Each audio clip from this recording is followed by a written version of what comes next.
Boa noite, tudo bem?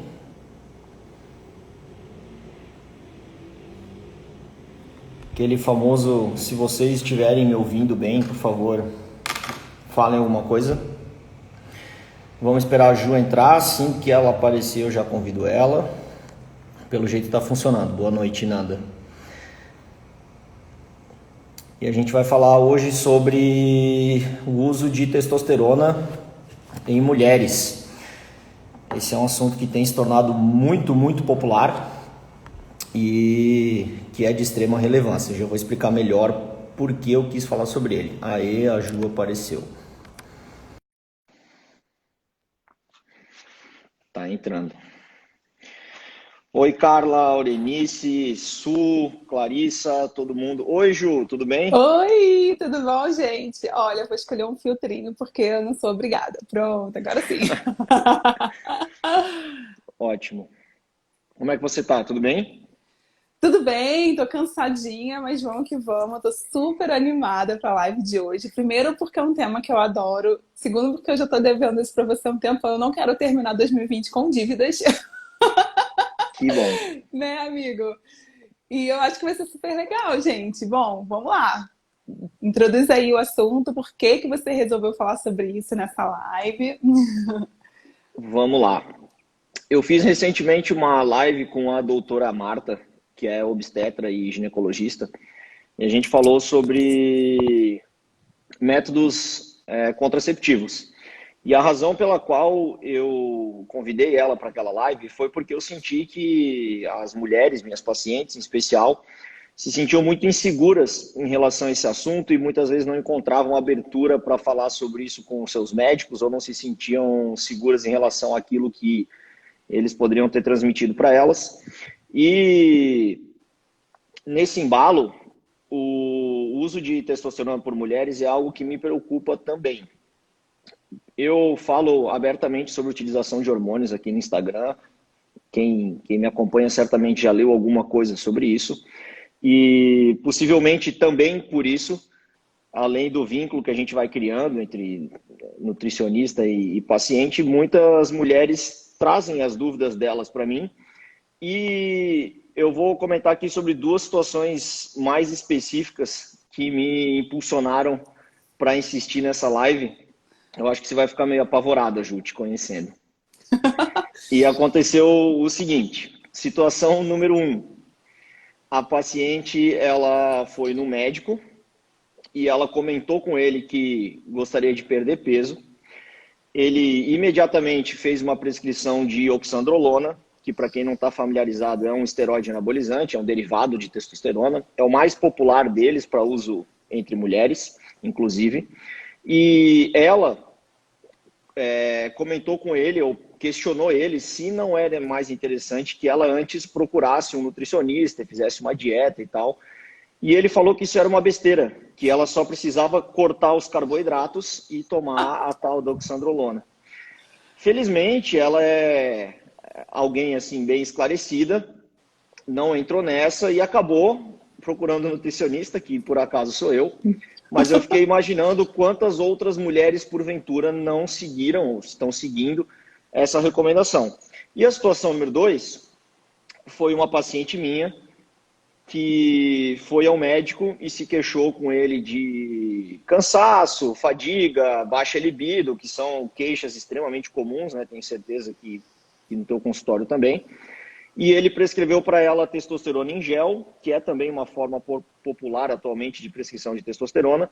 E ela estava passando esse gel, mas ela sequer sabia o que ela está fazendo.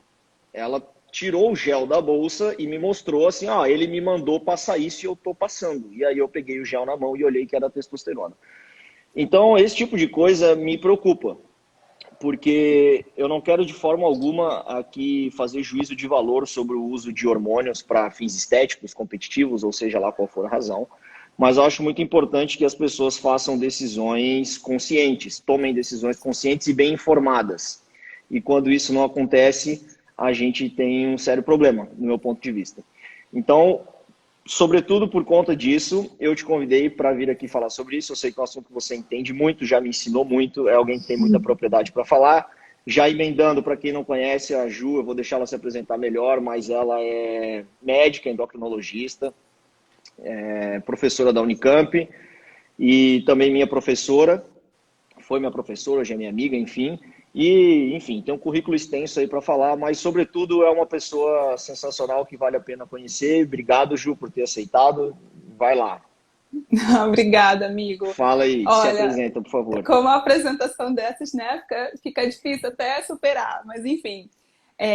Felipe, você é um profissional que eu admiro muito e essa iniciativa é, para mim, assim, só essa iniciativa já é um marco de que as coisas estão mudando. Eu preciso ter essa esperança porque tá difícil a vida, sabe, gente?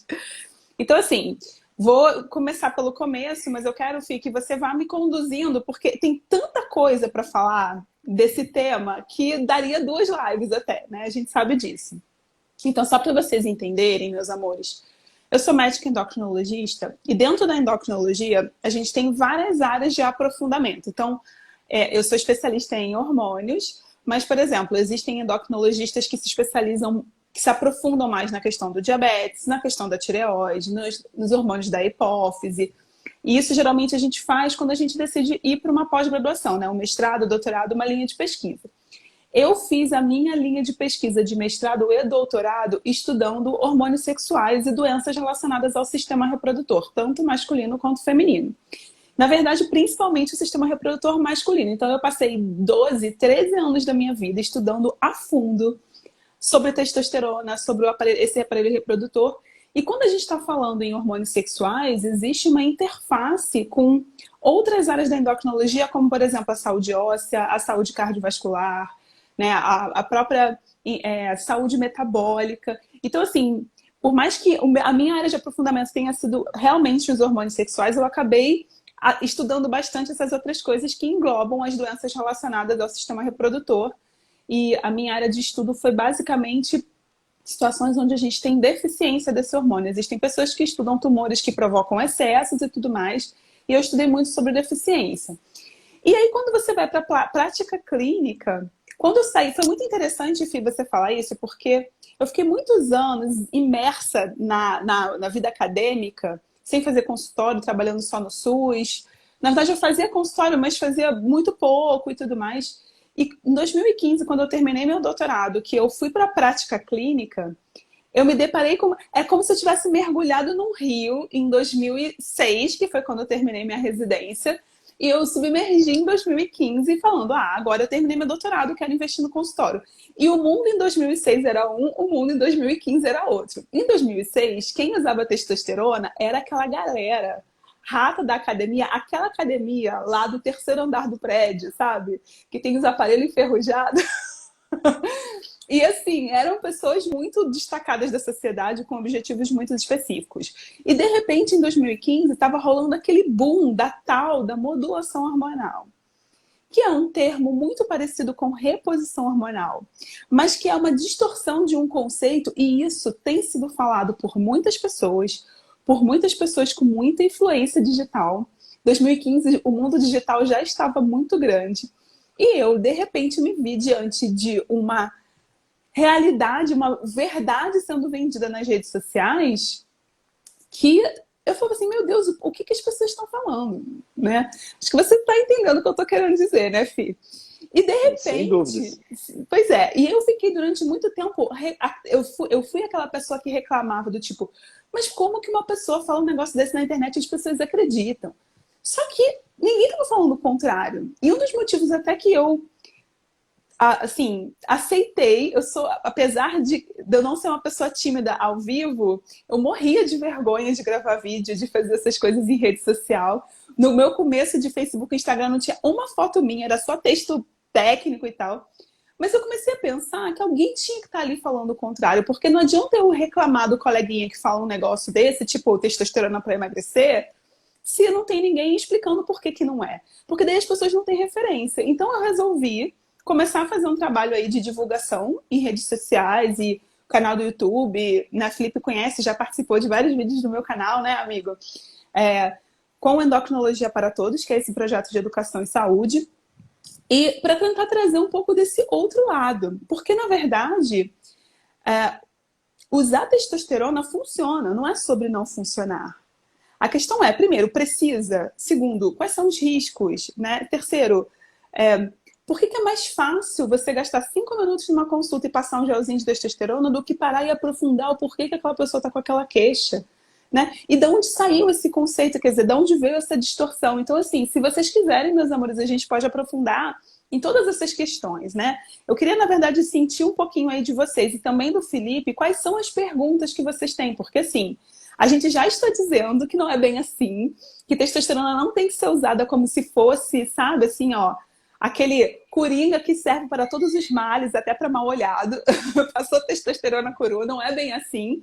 Mas eu queria entender aonde vocês estão em termos de dúvidas, porque se deixar, eu vou desde o gene da testosterona até o método laboratorial e a gente fica aqui 3 horas falando sobre isso, entendeu?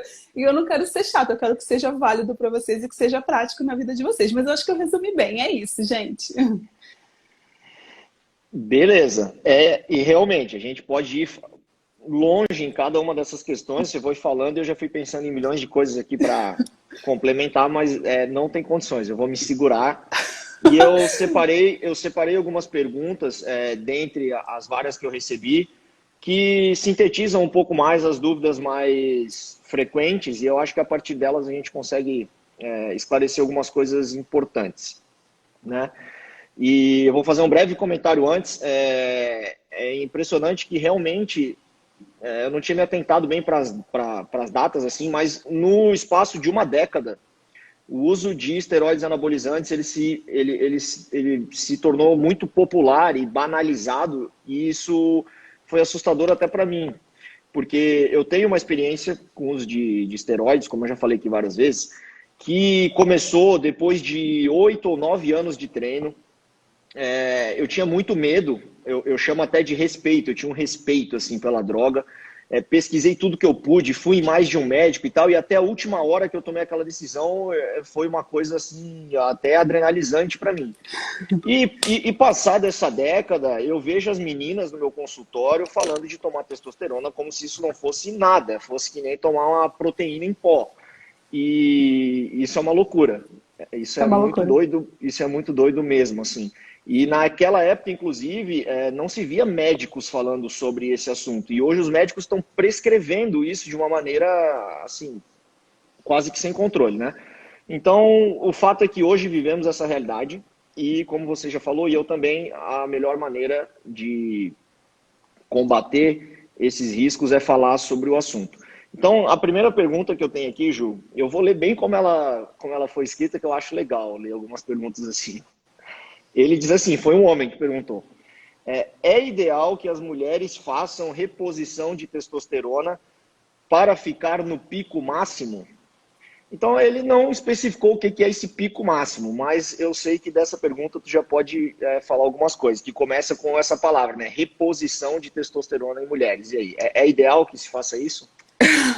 E, inclusive, já tem algumas perguntas aqui do pessoal, e aí a Stephanie colocou para que serve realmente o uso. Então, eu vou aproveitar e vou responder as duas ao mesmo tempo, tá? Marília, depois eu respondo você. Bom, vamos lá, gente. Para começar, conceitos básicos, né? O corpo masculino precisa ter um pouco de estrogênio e o corpo feminino precisa ter um pouco... Não vou usar o termo estrogênio, que não é o termo correto, mas precisa ter um pouco do efeito estrogênico ou de um estrógeno, né?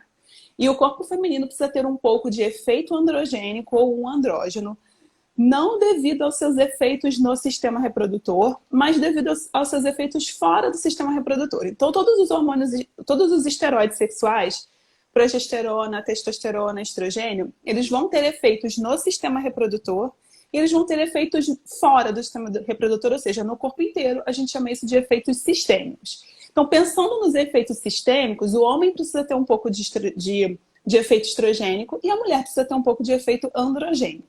Não estou usando estrogênio e testosterona porque esse efeito não precisa necessariamente ser da testosterona ou do estradiol. Ele pode ser dos metabólitos, que tem inclusive um efeito mais fraco ou até um efeito que é mais modulável pelo próprio corpo, tá? E aí, por conta disso, toda vez que você for fazer um exame de sangue num homem, nunca você vai ver zero estradiol, sempre vai ter um pouco. E sempre que você for ver fizer um exame de testosterona no corpo feminino, sempre você vai ter um pouco de testosterona. Só que, antes disso, eu quero explicar uma coisa para vocês, que isso pode cair no mundo de muitas pessoas, tá? O que a gente vê no sangue não é a mesma coisa do que está acontecendo dentro da célula. Nem sempre o que está rolando no sangue é aquilo que está rolando dentro dos tecidos e, mais ainda, dentro da própria célula.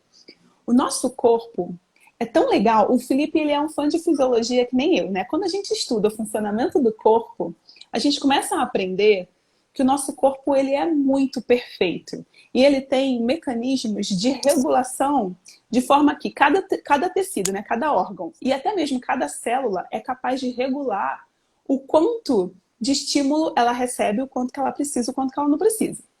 Então, o primeiro conceito é o nível de testosterona ou estrogênio ou progesterona ou qualquer outro hormônio no sangue não necessariamente significa que você tem esse mesmo nível dentro da célula ou dentro de um órgão ou de um tecido. Então, um exemplo clássico disso. Se você conseguisse pegar uma injeção, aspirar um líquido que tem dentro do ovário entre as células e dosar testosterona ali, vocês vão ver que o nível intratecidual é muito maior do que o nível que está no sangue. Por quê? Porque ali é onde está mais precisando de testosterona e muitas vezes ela é usada ali mesmo e nem cai para a corrente sanguínea. Então, assim, primeira coisa, em mulheres, nível no sangue não significa que esteja faltando no seu corpo, porque a maior parte da testosterona e dos andrógenos que a mulher precisa para ter esse efeito extra-sistema reprodutor acontece dentro do próprio órgão e nem vai para a corrente sanguínea. Tanto que níveis de testosterona em mulheres são muito mais baixos do que no homem. O homem, pelo contrário, ele produz muito mais testosterona, porque ele precisa ter o efeito também no sistema reprodutor, além de outros efeitos, e você acaba derramando mais para o sangue e você consegue dosar isso. Um segundo conceito que vai cair o mundo aqui é: exame de laboratório não é 100% fiel. E existe uma dificuldade enorme do ponto de vista técnico e metodológico em dosar hormônios esteroides, porque são gorduras. É mais fácil dosar um hormônio peptídico ou proteico do que um hormônio éster de colesterol. Então, existem uma série de trabalhos científicos e existe uma força-tarefa mundial para tentar melhorar a qualidade da dosagem de esteroides. E o método de laboratório, que é padrão ouro, não é disponível na maioria dos laboratórios, porque é muito caro, que é a espectrometria de massa. Estou falando o termo técnico porque pode ser que tenha alguém aqui que é profissional, tá? Então, a maior parte dos esteroides é dosado numa metodologia quiluminescência, eletroluminescência, imunoflorimétrico, que não são dosagens muito fidedignas, principalmente quando você tem concentrações baixas. Então, a dosagem de testosterona para mulheres, ela foi feita para detectar excessos, porque em concentrações mais altas, esses métodos eles acabam sendo mais fidedignos. Mas em concentrações baixas ou até fisiológicas, ele não é tão fiel. Então, alguém me perguntou aqui, a minha testosterona é baixíssima. Mas será que ela é baixíssima mesmo? Ou foi só porque no sangue, dentro do seu ovário está tudo bem, mas no sangue não caiu tanto e o método não é tão bom quando a concentração é baixa? Vocês entendem o que eu quero dizer? Então, assim, não dá para confiar no método de laboratório que foi feito para detectar excessos para fazer diagnóstico de falta. E isso é um erro muito grave, de falar a testosterona está baixa. Não existe isso, gente, porque o método não foi feito para isso. Então, você não pode fazer esse tipo de diagnóstico. Essa é a segunda coisa. E a terceira coisa que também vai destruir corações é o seguinte: a testosterona, ela é um precursor do estrogênio.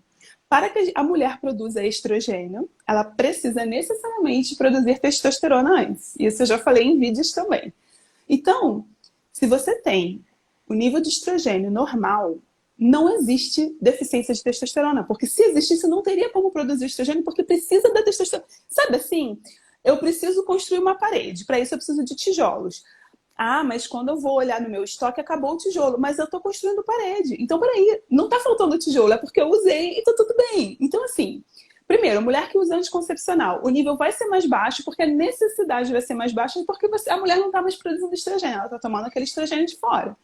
E segundo, se você não usa anticoncepcional, dosou a testosterona e está baixa, mas o seu estrogênio está normal, aquela testosterona não significa doença. Então, não existe doença, deficiência de testosterona na mulher, quando você tem produção normal de estrogênio. E aí a gente começa a bagunçar a cabeça da galera. Então eu quero saber se vocês acompanharam aí o que eu falei. Se deu para É, entender.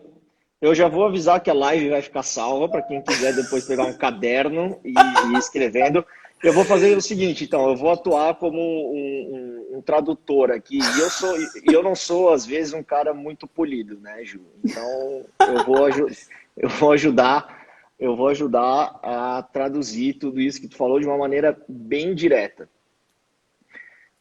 Os níveis de testosterona dosados no exame não podem ser utilizados para determinar que uma mulher tem baixa testosterona. Tá certo isso? Certo. E não existe essa deficiência de testosterona em mulheres. Isso é um conceito inventado. Me corrija se eu estiver errado, Ju. Tá Então, certinho. assim, se você foi no médico e ele olhou o seu exame de testosterona e te falou, ah, sua testosterona está baixa, você tem que tomar testosterona, procure outro médico, porque esse não sabe o que ele está falando. Com isso a gente resolve esse assunto. Tipo, acabou a live, era isso, tchau. Agora vamos continuar. Realmente a gente precisa de 2 lives, então eu vou passar por uma questão já um pouquinho mais prática. Vou fazer uma pergunta aqui. E são 2 perguntas e uma eu já vou responder a primeira e deixar a segunda para ti. Então, a pergunta aqui é o seguinte: a testosterona em creme, ela é eficaz? E a segunda pergunta é se existe contraindicação e efeitos colaterais. Então, eu vou responder sobre o gel, rapidinho. Sim, em mulheres a testosterona em gel ela é muito eficaz para o propósito de aumentar a testosterona. Para homens, ela é muito pouco eficaz, porque homens precisam de dosagens muito mais elevadas. Então, se uma mulher utilizar o produto em gel, que muitas vezes é disponibilizado até com certo fácil acesso em farmácia de manipulação, nas dosagens que foram feitas para homens, ela pode esperar um efeito bastante pronunciado. Então, é eficaz e funciona. A questão é que, quando ela funciona, ela traz os colaterais. Aí, tu pode falar um pouquinho sobre eles, Ju, por favor. Tá, vamos falar aqui de efeito colateral, então, gente. Bom, o negócio é o seguinte, tá? O primeiro e principal efeito colateral vai ser no sistema reprodutor e existem efeitos colaterais fora do sistema reprodutor. Eu gosto de dividir didaticamente, mas eu quero também fazer uma outra divisão didática para vocês entenderem. Então, não só a testosterona, como o estrogênio, progesterona e todos os outros hormônios esteroides, e muitos outros hormônios também, né? Eles têm basicamente 2 tipos de efeito. Um efeito que eu chamo de efeito metabólico, que é um efeito mais imediato, tá? E um efeito que eu chamo de efeito estrutural, que é um efeito que muda DNA. Tanto que, eu vou dar um exemplo desse efeito mais imediato, ganho de massa muscular. Um efeito mais estrutural, o estirão de crescimento no menino que é adolescente. Então, assim, a gente sabe que hormônios esteroides, eles têm a capacidade de modular a ativação do DNA, a produção de proteínas e, inclusive, modular a estrutura física do nosso corpo. Tanto que o menino, ele passa a ter características de homem adulto a partir desse efeito, e esse é um efeito que é geralmente irreversível. Então, falando um pouco dos efeitos imediatos, existe sim um efeito de aumentar a massa muscular, mas a gente precisa lembrar o seguinte: o estrogênio, ele também aumenta massa muscular, só que ele aumenta muito menos do que a testosterona. Por quê? Porque, do ponto de vista biológico, e aqui eu não estou entrando em questão cultural, em papel da mulher, nada disso, tá? Mas do ponto de vista biológico, o corpo feminino, ele é um corpo que foi preparado para gestar, para a reprodução. E esse corpo, ele precisa ter uma constituição, um estoque de energia para aguentar uma gestação. Então, vamos pensar lá na mulher das cavernas, que não tinha iFood, não tinha nada disso. A natureza, ela precisava arrumar um jeito de ter estoque de energia para que a mulher pudesse gestar e garantir a sobrevivência da espécie. Já o homem, ele não tinha essa necessidade de gestar, porque isso ficou a cargo da mulher. E ele precisava, então, ter mais força e massa muscular para conseguir garantir o alimento quando a fêmea ou a mulher estivesse com a sua cria na caverna, amamentando, etc. Então, assim, pensando em questão de propósito biológico, se é que a gente pode dizer assim, em várias espécies existe diferença de composição corporal entre machos e fêmeas, e no nosso caso, né, entre homens e mulheres, justamente por conta desse propósito biológico da gestação e da não gestação. Então a mulher, a natureza, ela arrumou um jeito da mulher conseguir acumular gordura no corpo de forma que essa gordura não fosse uma gordura deletéria do ponto de vista metabólico. Então, por exemplo, quando a mulher acumula gordura, ela vai acumular em coxa, em quadril, dando aquele formato de corpo feminino que sempre foi bonito e agora as pessoas acham que não é mais bonito, né? Eu não consigo entender, mas beleza, vamos pular essa parte, vamos seguir. A gordura periférica, essa gordura subcutânea, apesar dela ser demonizada pelas revistas Capricho da Vida e Celulites, etc., ela é uma gordura que ela é metabolicamente inativa, ou seja, se você acumular gordura na coxa, no bumbum e no colote, não é uma gordura que vai te causar colesterol alto, diabetes, aterosclerose e doença cardiovascular. O homem, como ele tinha o propósito biológico de correr atrás do alimento, de ir correndo nas savanas para fazer a sua coleta, né? Ele não acumulava muita gordura no corpo. Tanto que o homem, quando acumula gordura, ele não tem essa capacidade tão grande de acumular gordura em tecidos periféricos e ele acumula gordura abdominal. E é exatamente por isso que o homem ele tem mais risco cardiovascular do que a mulher e ele morre mais por doenças cardiovasculares do que a mulher até o momento em que a mulher chega na menopausa. No momento que a mulher chega na menopausa, ela perde esse estrogênio, ela começa a conseguir acumular gordura. Na verdade, ela começa a perder essa capacidade de acumular gordura periférica, ela aumenta a sua gordura visceral e ela começa a aumentar o risco cardiovascular. E o mesmo vai acontecer da mulher que usa testosterona. Então, tudo isso para dizer que a testosterona ela vai aumentar a massa muscular e vai diminuir gordura periférica. Então, dizem que emagrece no sentido de diminuir gordura periférica, mas não necessariamente vai diminuir gordura total do corpo. Você vai, na verdade, redistribuir essa gordura e jogar ela de um lugar que é metabolicamente inativo, que a natureza, com a sua sábia, arrumou pra gente, e vai jogar ela num lugar que é metabolicamente ativo, que é uma gordura que vai aumentar o risco cardiovascular. Então, primeiro, além de você ter mudança de composição corporal, que é o efeito colateral que as pessoas buscam, você vai ter uma mudança metabólica no sentido de ter mais resistência insulínica, pode aumentar colesterol, pode aumentar pressão, pode aumentar diabetes, ainda mais para quem é predisposto, né? E tem um outro efeito colateral, eu tô falando dos principais, tá? Que é o efeito colateral estrutural, que é você mudar a estrutura física. Então você vai ter um engrossamento da voz, você vai aumentar clitóris, você vai aumentar pelos corporais, aumenta a acne, aumenta o risco de queda de cabelo.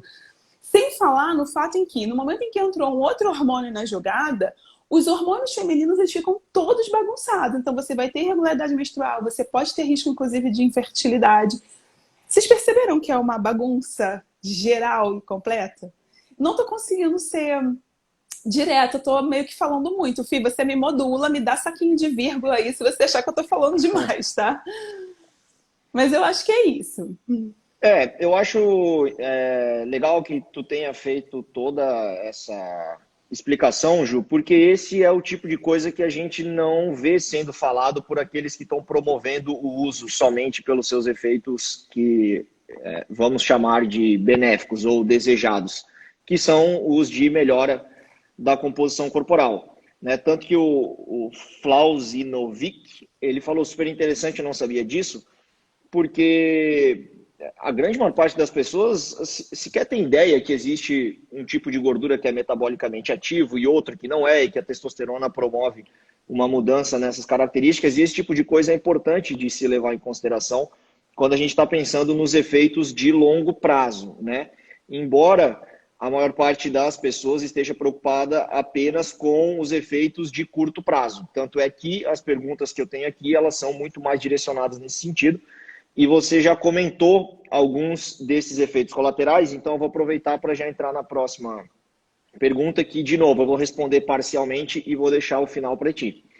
Você falou sobre alguns efeitos virilizantes do uso de testosterona, né? Que nem o aumento de pelos, o engrossamento da voz, o aumento do clitóris, também a queda de cabelo, a pele mais oleosa, e perguntaram se esses efeitos eles vão acontecer somente com o uso de doses elevadas ou se é garantido que esses efeitos vão acontecer com quem fizer o uso. Então, eu já vou iniciar a resposta dizendo que Os efeitos da testosterona, eles são dose dependentes, então quanto mais você usar, mais você vai sentir esses efeitos colaterais.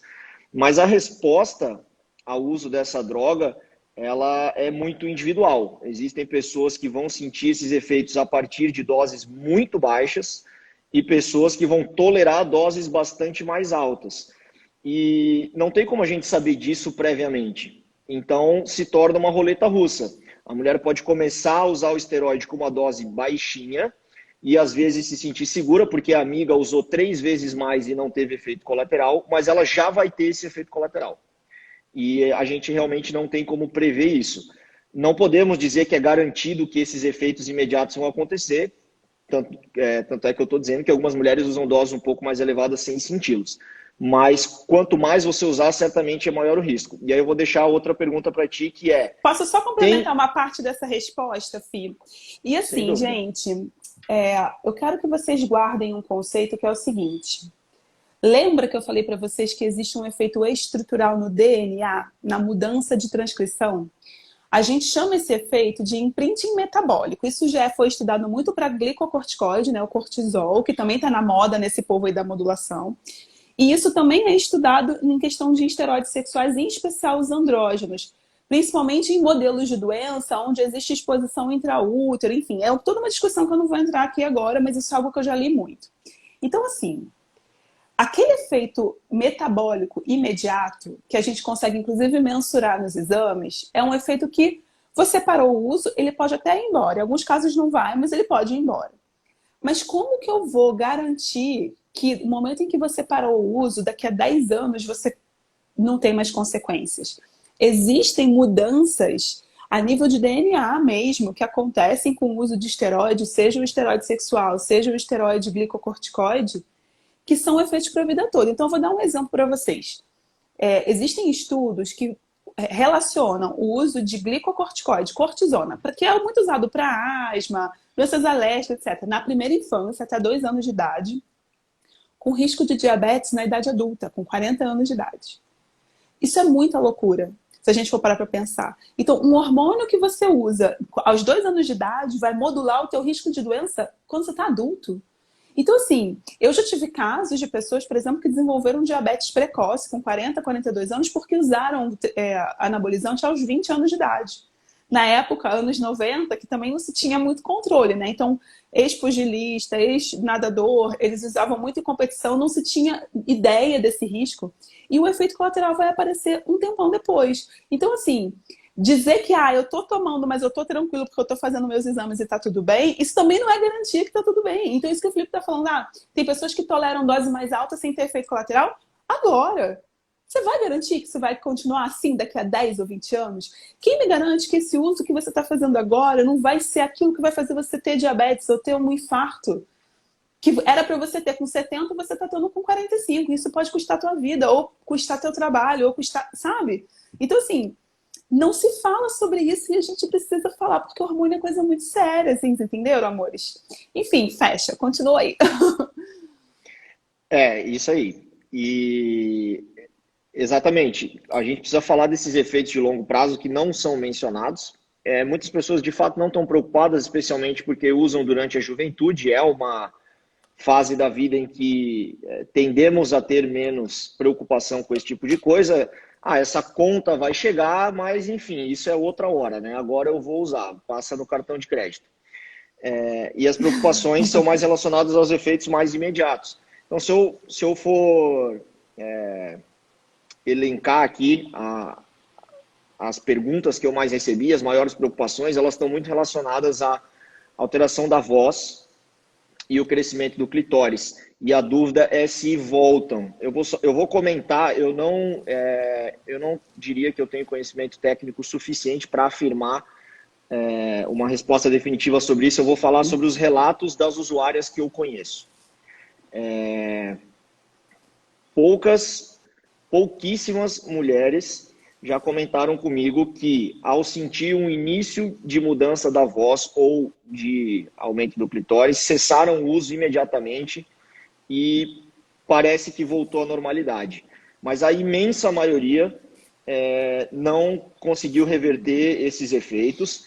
de formas que, inclusive, muitas delas não têm uma aparência de jeito nenhum de quem usa esteroides anabolizantes, não tem aquela aparência masculinizada típica das mulheres que utilizam testosterona em altas doses. Você não diria que ela usa esteroides olhando para elas, mas quando elas falam, é nítido que a voz delas foi alterada por um uso que às vezes aconteceu durante um curtíssimo período e que já causou esses efeitos. E tu saberia responder, Ju, se tem volta ou não tem volta? É difícil voltar, viu, gente? Bem difícil. Nada é impossível, mas é como eu falei para vocês. O que é efeito estrutural, dificilmente reverte. Dificilmente. O efeito que o pessoal quer, que é a massa muscular, é o primeiro a ir embora. E fica a conta depois. Fica só o juro do cartão pra gente pagar, infelizmente. Não, vai dizer que não tem jeito? Tem, mas aí você vai ter que muitas vezes fazer uma fono, tem casos que você precisa fazer cirurgia. E aí a gente pergunta, né? Vale a pena? Fica um minuto de silêncio para a galera pensar. Fica um minuto de silêncio. Essa é uma... a pergunta de $1.000.000, né? Inclusive é uma pergunta que só cada um poderá responder. Então, como eu falei no início, a intenção não é fazer um julgamento de valor sobre o uso de esteroides anabolizantes, mas é fornecer informações suficientes para que cada um possa tomar essa decisão. Então, e eu quero, se puder, disso tudo, Felipe, né? Eu quero finalizar com o porquê, se você puder. Eu sei que você tem uma lista de perguntas da galera, tem alguns comentários aqui do pessoal. E assim, eu quero também deixar claro que eu não estou aqui para julgar, assim como o Felipe, mas eu quero, se possível, a gente terminar com esse porquê, porque eu adoro o porquê. Eu sou a menina dos porquês. Fala, Felipe. Não, com certeza. Você vai encerrar como tem que encerrar. E, enfim, cada um vai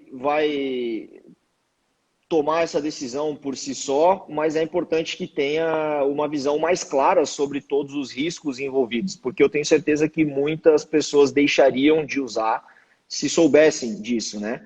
E é importante que a gente tenha uma responsabilidade também, enquanto pacientes, sobre aquilo que a gente decide usar, ainda que tenha sido prescrito por um médico, porque ele fez a prescrição, mas quem vai, de fato, fazer o uso de qualquer substância é o paciente. Inclusive eu me colocando aqui na posição de paciente que frequenta médicos normalmente, como qualquer pessoa.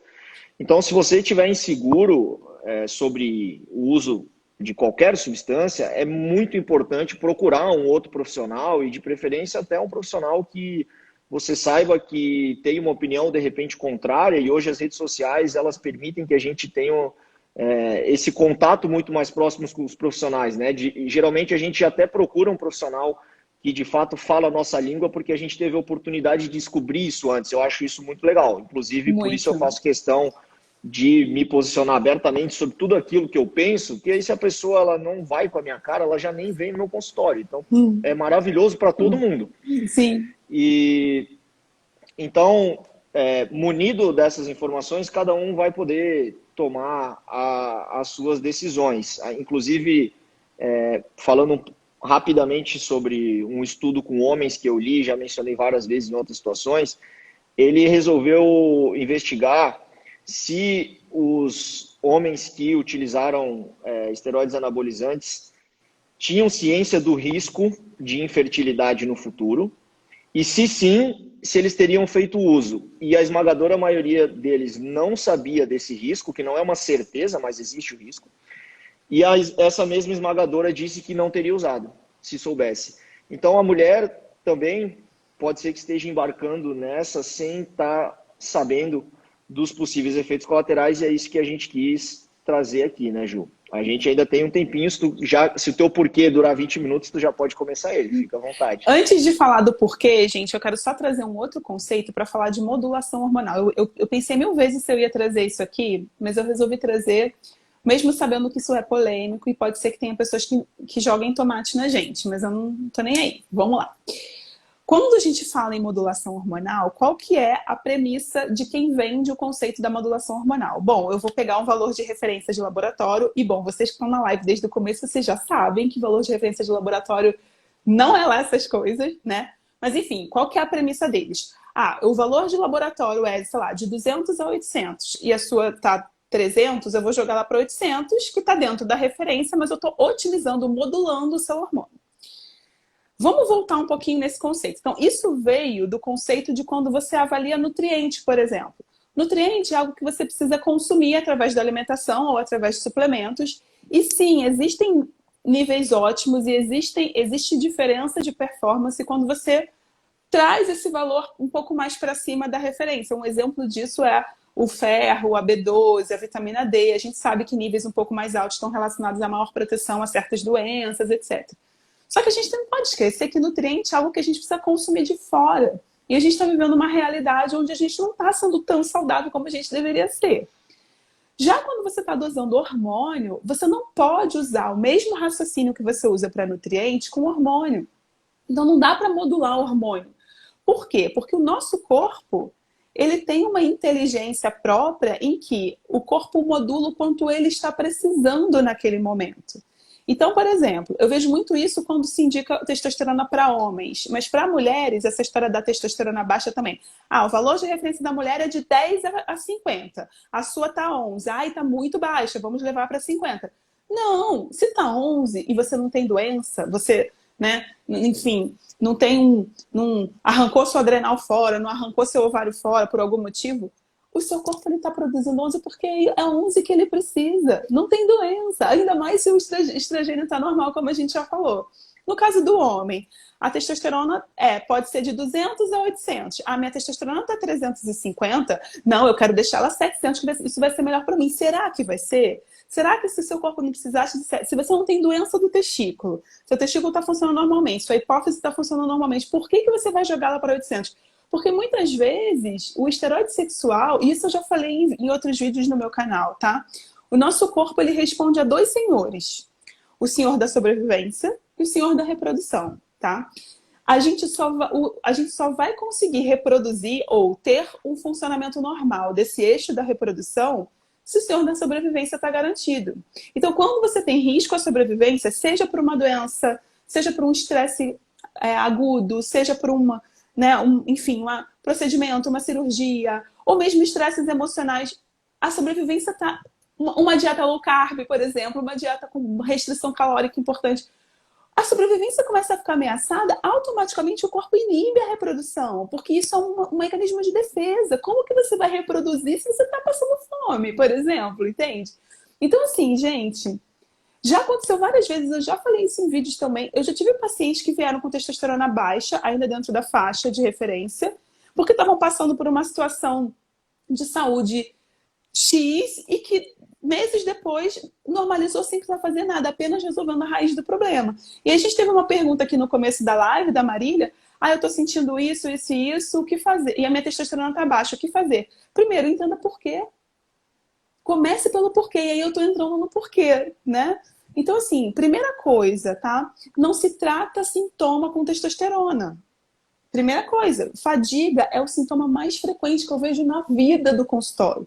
Muita gente me procura até pensando que é doença de tireoide, mas Felipe, você que é nutri, você atende lá quantos por cento de fadiga nas queixas que você faz na sua anamnese nutricional? 90%. Sabe? E aí você vai tratar tudo com testosterona? Não pode ser assim, minha gente. Segundo, tá? Então, Marília, querida, primeiro, entenda por quê. Não é falta de testosterona. Com certeza, porque você é mulher, você tem estrogênio, tá garantido, tá? Mas por que será que você está sentindo tudo isso, né? E segundo, mulheres e homens. Se por um acaso vier um hormônio mais baixo, principalmente relacionado ao sistema reprodutor, e você está vivendo uma situação na sua vida de estresse, ou de doença, ou de mudanças, ou então perdi o emprego, tenho uma prova para fazer, briguei com, né, tô separando, tô devendo dinheiro no banco. Gente, cortisol aumentou, esteroide sexual caiu. Isso é fisiologia, tá no Guyton. E aí vem um ser humano e fala, vamos modular o seu hormônio, porque está baixo, você pode aumentar a performance. Aí você pega uma pessoa que está lá equilibrando o prato na vida, sabe, se descabelando para tentar se manter inteiro no ano de 2020, com pandemia, às vezes em casa, com filho, e dá testosterona para essa pessoa vai explodir, literalmente. E aí, tudo começa pelo porquê. Então, primeiro, por que você está usando? será que é... Se for por questão de doença, eu aconselho fortemente que você encontre um profissional que vai investigar a raiz do problema, para a gente entender o que está acontecendo, antes de tentar remediar com coisas. E assim, como eu falei para vocês no começo, gente, usar testosterona tem efeito. Não é uma questão de, não funciona. Não, funciona. Mas a questão é, primeiro, será que é por causa dela que eu tô assim? Então, se não é por causa dela, por que eu tô usando a testosterona? Segundo, os efeitos colaterais muitas vezes vão ser mais um problema que eu tenho que resolver dentro de todos esses que eu já tenho. Então, peraí, vamos entender direito por que está acontecendo, né? E terceiro, modulação hormonal, quem faz é o nosso próprio corpo, desde que você não tenha doença. Não se deve fazer modulação hormonal. E isso é um conceito errado. Inclusive, existe um documento. Agora, quem está com o tomate na mão pronto para jogar em mim, só ouve essa parte.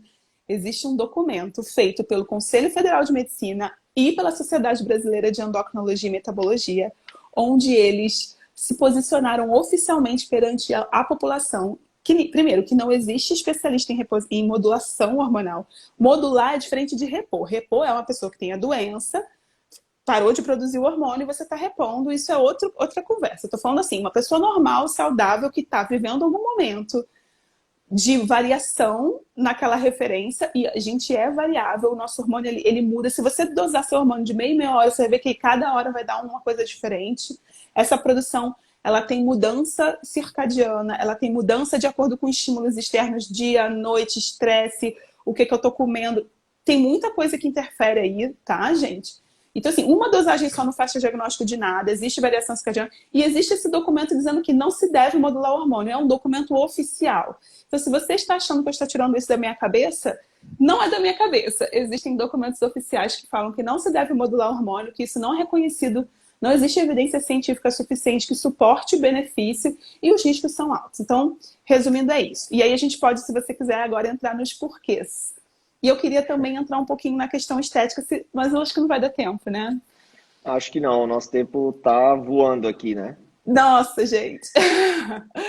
Mas você comentou no começo uma coisa que é importante, que é muito mais fácil, né, prescrever testosterona numa consulta de 5 minutos do que investigar tudo isso. E isso também tem tudo a ver com a live que eu fiz lá com a doutora Marta, porque é muito mais fácil você simplesmente prescrever o anticoncepcional de sempre, ou enfim, do que investigar quais as razões dessa mulher para utilizar um método anticoncepcional e etc, etc, etc, né?